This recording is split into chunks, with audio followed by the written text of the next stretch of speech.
एक मर्डर से जो कि मुंबई में हुआ और इसके बाद कानून व्यवस्था को लेकर बड़े सवाल यहां पर खड़े हो गए हैं। बाबा सिद्दीकी की कल हमलावरों ने गोली मारकर हत्या कर दी और ये वो गाड़ी है जिसमें वो उस वक्त सफर कर रहे थे और इसको लेकर एक्सक्लूसिव जानकारी अब एनडीटीवी के हाथ लगी है। यहां पर खबर यह है कि एनसीपी अजित पवार गुट के नेता बाबा सिद्दीकी की हत्या जो हुई उस मर्डर में पुलिस सूत्रों के हवाले से यह खबर आई है कि जो शूटर जिनको गिरफ्तार किया गया है उन आरोपियों से पूछताछ में बड़ा खुलासा हुआ है।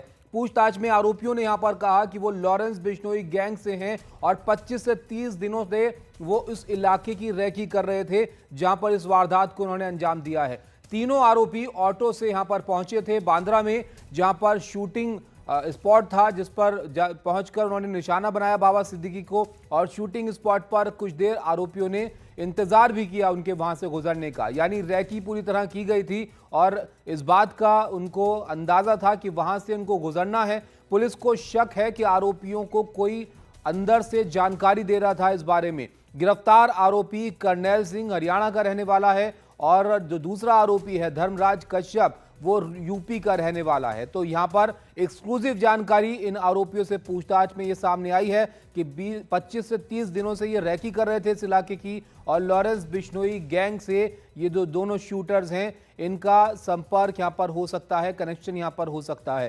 तो एक बड़ी जानकारी है इस हत्याकांड को लेकर जिसमें कल बाबा सिद्दीकी को निशाना बनाया गया और उन पर जो है वो गोलियां चलाई शूटर्स ने जिसमें उनकी मौत हो गई। एनसीपी अजित पवार गुट के नेता बाबा सिद्दीकी की हत्या यहां पर कर दी गई और इसके बाद से तमाम पलटवार भी यहां पर हो रहे हैं, कानून व्यवस्था को लेकर भी सवाल खड़े हो रहे हैं। लेकिन ये बड़ी जानकारी है जो इन शूटर से पूछताछ में यहां पर सामने आई है। पारस हमारे सहयोगी हमारे साथ जुड़ रहे हैं। पारस, ये बड़ी बात है कि ये इतने दिनों से यहां पर रैकी कर रहे थे और तमाम जानकारी इनके पास थी कि कब उन्हें वहां से गुजरना है। ये इंपॉर्टेंट है, एक्सक्लूसिव जानकारी।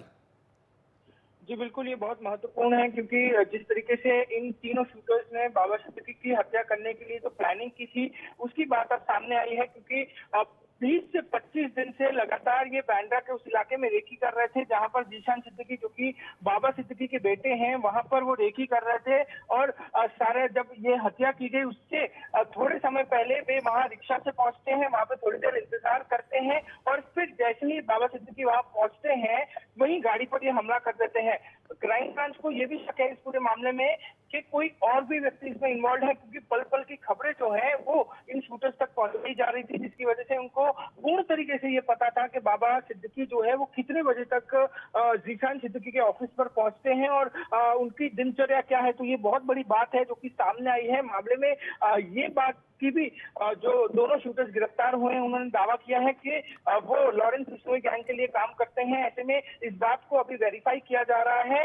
इस बात के लिए जब तक क्राइम ब्रांच अपनी जांच पूरी नहीं कर लेती ये बेहद महत्वपूर्ण होगा कि किस तरीके से जो है सारी चीजें सामने आ रही है।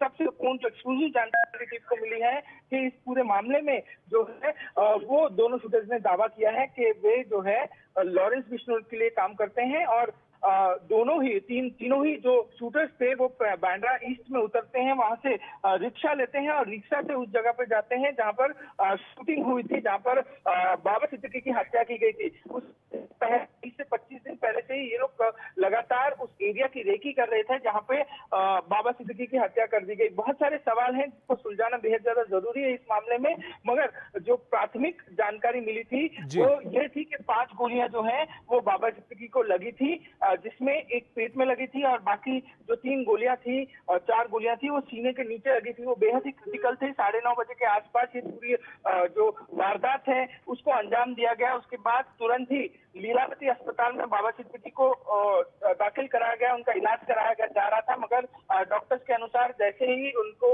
वहां लाया गया वो उनकी सांसें नहीं चल रही थी, वो तभी ही मृत हो गए थे। ही वॉज ब्रॉट डेड, मगर कोशिश लगातार जो डॉक्टरों की जारी थी कि उनको किसी तरीके से बचाया जाए, मगर ये संभव नहीं हो पाया और उसी की वजह से रात को 11:30 बजे के आसपास उनको मृत घोषित कर दिया गया था।